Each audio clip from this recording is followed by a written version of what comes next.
الله أكبر الله أكبر الله أكبر الله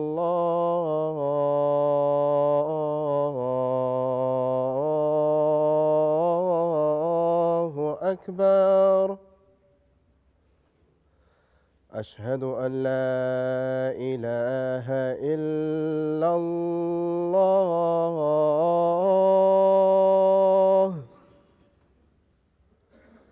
أشهد أن لا إله إلا الله.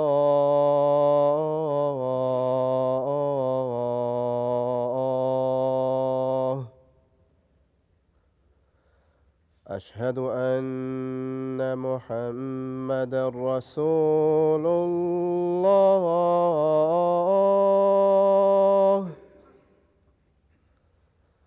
أشهد أن محمدًا رسول الله. حي على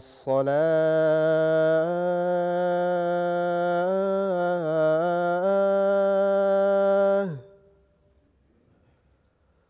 حي على الصلاة.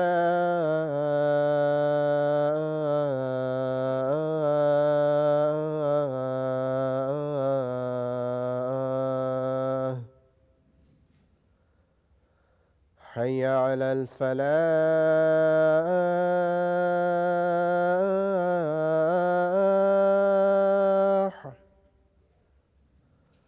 حي على الفلاح.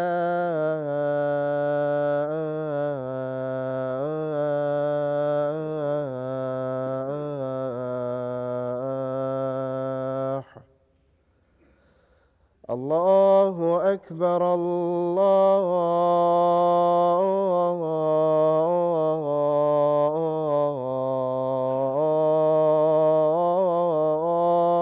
أكبر. لا إله إلا الله.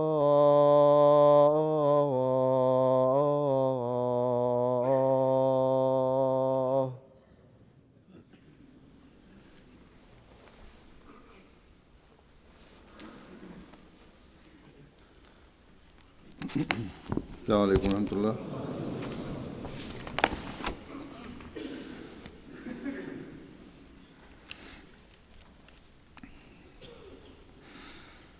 أشهد أن لا إله إلا الله وحده لا شريك له وأشهد أن محمدًا عبده ورسوله.